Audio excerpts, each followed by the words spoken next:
अस्सलाम वालेकुम दोस्तों, कैसे हैं दोस्तों। डेटाबेसिस के टॉपिक को थोड़ा और आगे बढ़ाते हैं। तो जो नए दोस्त आए हैं उनको मैं अपने चैनल पर खुशामदीद कहूँगा और उनसे रिक्वेस्ट करूँगा कि वो हमारे चैनल को सब्सक्राइब करके बेल के आइकन को क्लिक कर दें ताकि उनको हमारे आने वाली हर अपडेट मिलती रहे। तो दोस्तों, सबसे पहले हमने बात की थी डेटाबेसिस के सीक्वेंस की। तो उसमें मैंने आपको काफ़ी सारे मॉड्यूल बताए थे। तो हम पहले मॉड्यूल पर यानी इंट्रोड्यूस टू डेटाबेसिस पर बात कर रहे हैं। Data information, Meta data, traditional file system और डेटाबेसेस और डेटाबेस मैनेजमेंट सिस्टम तक हम बात कर रहे हैं। तो अब हमारे 3-4 जिसे कहते हैं कि टॉपिक रह गए जिनको हम कवर करके तो पहले मॉड्यूल तकरीबन कंक्लूड कर देंगे। तो हम दूसरे मॉड्यूल की तरफ बढ़ेंगे। तो दोस्तों, ये हम लास्ट टॉपिक को थोड़ा रिवाइज कर लेते हैं। लास्ट टॉपिक में हमने बात की थी डेटाबेस मैनेजमेंट सिस्टम की। तो इससे पहले हमने बात की थी डेटाबेसिस से मुराद ये था कि किसी हार्ड ड्राइव पर डेटा, और डेटाबेस मैनेजमेंट सिस्टम से मुराद ये था कि ये एक सिस्टम है जो कि डेटाबेसेस को मैनेज करता है। ठीक है, तो इन दोनों के दरमियान यही फ़र्क था। तो आज हम जो टॉपिक बात करने लगे हैं वो डेटाबेस एनवायरनमेंट में। डेटाबेस एनवायरनमेंट वो एनवायरनमेंट है जिसमें हम डेटाबेसेस को मैनेज करते हैं। ठीक है, और हम इस एनवायरनमेंट में ना सिर्फ डेटाबेस की बात करेंगे, DBMS की बात करेंगे, बल्कि बहुत सारे प्रोग्राम्स की भी बात करेंगे। और हम एक पूरे इसमें एनवायरनमेंट को समझेंगे ताकि हम नेक्स्ट में जब बात करें किसी चीज़ के बारे में तो हमें पता होना चाहिए कि यार ये चीज़ें क्या काम करती हैं और कैसे काम करती हैं। ठीक है, तो सबसे पहले हम बात कर लेते हैं डेटाबेस एनवायरनमेंट के कंपोनेंट्स की। ठीक है, तो सबसे पहले जी हमारे कंपोनेंट आ जाता है। डेटाबेस एनवायरनमेंट बहुत सारे कंपोनेंट्स पर मुश्तमिल होता है। जो सबसे पहला कंपोनेंट आता है वो है रिपॉजिटरी। ठीक है, रिपॉजिटरी को ओवरऑल जो कहते हैं डेटाबेस का हेड भी कहा जाए, कुछ भी कहा जाए तो ऐसे ही कहा जाता है।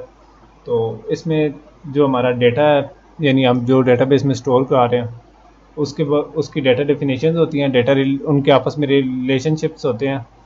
उनमें जो आउटपुट हम निकालने चाहते हैं वो उसमें किस स्टाइल में निकलेगी, रिपोर्ट वगैरह की, और हर किस्म की जो डिटेल होती है ना, माइनर से माइनर, वो इसमें शामिल होती है। ठीक है, और इसमें ना सिर्फ मेटा डेटा की इन्फॉर्मेशन होती है बल्कि डेटाबेस को कैसे मैनेज किया जाए वो भी इन्फॉर्मेशन होती है।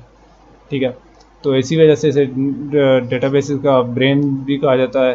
ठीक है, और यही डेटाबेस सारे को कंट्रोल करती है। अगर हमारे एक अच्छी रिपॉजिटरी हमारे पास हो तो हम एक अच्छी डेटाबेस बना सकते हैं। तो दोस्तों, डेटाबेस का जो दूसरा पार्ट है यानी कंपोनेंट है डेटाबेस एनवायरनमेंट का, वो है डेटाबेस मैनेजमेंट सिस्टम। तो ये इस पर हमने लास्ट टॉपिक में बड़ी तफसील पर बात की थी।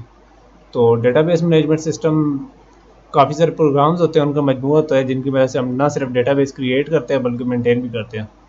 ठीक है, और जो तीसरा कंपोनेंट है डेटाबेस एनवायरनमेंट का वो है डेटाबेस यानी डेटाबेस इटसेल्फ। ठीक है, तो जैसा कि मैंने आप लोगों को पहले बताया था कि database is an organized collection of related data, यानी एक किस्म का डेटा जो एक किस्म के रिलेटेड एक टॉपिक पर डेटा होता है उसके ऑर्गेनाइज करके एक कलेक्शन बनाई जाती है। और ये कलेक्शन ना सिर्फ एफिशिएंट होती है बल्कि ये कम्पैक्ट भी होती है।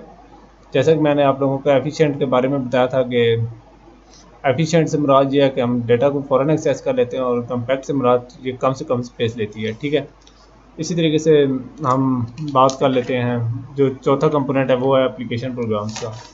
ठीक है, तो एप्लीकेशन प्रोग्राम क्या होता है? तो एप्लीकेशन प्रोग्राम से मुराद एक ऐसा प्रोग्राम है जिसकी मदद से हम डेटाबेस मैनेजमेंट सिस्टम को कमांड सेंड करते हैं, और जब ये हम कमांड सेंड करते हैं तो database management system in commands को आगे प्रोसेस करता है। ठीक है, जिसकी मदद से डेटाबेस में हम चेंजेस करते हैं। और जो डेटाबेस मैनेजमेंट सिस्टम को कमांड सेंड की जाती हैं वो अमूमन हम GUI यानी ग्राफिकल यूज़र इंटरफेस के थ्रू भेजते हैं। और ये यूज़र एप्लीकेशन प्रोग्राम्स और की मदद से एप्लीकेशन प्रोग्राम्स से इंटरेक्ट करता है, और ये एप्लीकेशन प्रोग्राम फर्दर फिर डेटाबेस मैनेजमेंट सिस्टम में इंटरेक्ट करते हैं। ठीक है, तो आजकल जो बहुत कॉमन जो डेटाबेस एप्लीकेशन प्रोग्राम यूज़ हो रहे हैं वो है डेवलपर 2000 और पावर बिल्डर। ठीक है, तो स्लाइड में मैंने क्यों नहीं डाले, क्योंकि वक्त के साथ साथ टूल्स चेंज होते रहते हैं, लिहाजा आप अपनी रिसर्च करें। तो जो पांचवा कंपोनेंट है वो है यूज़र इंटरफेस। ठीक है, तो दोस्तों, यूज़र इंटरफेस वो चीज़ है जो कि यार यूज़र को नज़र आती है। आप कितनी अच्छी डेटाबेस बना दे, यूज़र इंटरफेस आप गुजारे की बनाएंगे तो कोई बंदा के नहीं मानेगा कि यार आपने इतनी अच्छी डेटाबेस बना दी। आप माड़ी से माड़ी डेटाबेस बना लें लेकिन आप एक अच्छी यूज़र इंटरफेस दे देते हो तो हर कोई आपको दाद देगा। ठीक है। तो यूज़र इंटरफेस एक बड़ा इंपॉर्टेंट टॉपिक है, तो यानी इम्पोर्टेंट कंपोनेंट है, ठीक है। तो जनाब ये एक विजुअल एनवायरनमेंट होता है जो कि यूज़र यूज़ करके कंप्यूटर से कम्युनिकेट करते हैं। ये मेन्यूज़, बटन और दूसरे कंपोनेंट पर मुश्तमिल होता है। और तमाम जो मैं और तो नई लिनक्स वगैरह में तो कंसोल वगैरह यूज़ होती है। विंडो बेस्ड जो एप्लीकेशन होते हैं उनमें तकरीबन तमाम में ना GUI यानी ग्राफिकल यूज़र इंटरफेस यूज़ होती है। और जहाँ मैं बात कर रहा था यूज़र इंटरफेस की, तो यूज़र इंटरफेस चंद कंपोनेंट्स पर मुश्तमिल होती है जो कि डेटाबेस में होते हैं। तो आजकल तो कुछ ज़्यादा हो गए, लेकिन जो सीधे सीधे हैं वो मैं आपको बता देता हूँ। सबसे पहले है फॉर्म्स। फॉर्म्स की मदद से हम ना डेटा एंटर करते हैं, ठीक है। तो फॉर्म्स हमारे टेक्स्ट बॉक्सेस, लेबल्स और बटन्स पर मुश्तमिल होते हैं जिनको यूज़र यूज़ करके डेटा एंट्री आसानी से करते हैं। और इनकी मदद से यूज़र ना सिर्फ डेटा को एक्सेस कर सकते हैं बल्कि उनमें तब्दीली भी और उनको अपडेट भी कर सकते हैं, और ये सब फॉर्म्स की मदद से होता है।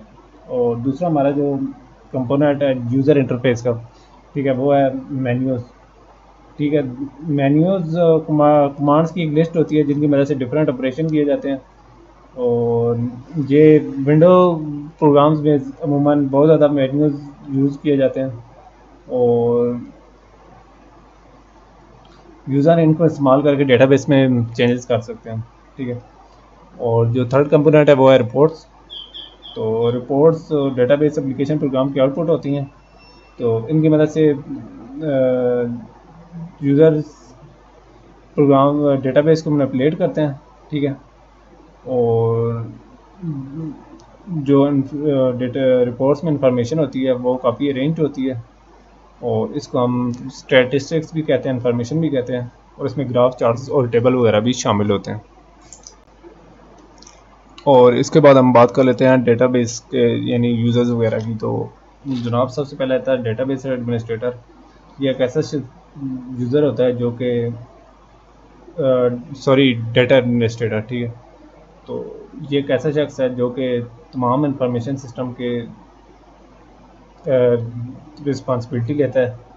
ये यूज़र्स को डेटाबेस से ना सिर्फ एक्सेस ऑथराइज करता है बल्कि डेटाबेस यूज़र के साथ कोऑर्डिनेट भी करता है और उनकी डेटाबेस के इस्तेमाल को भी मॉनिटर करता है।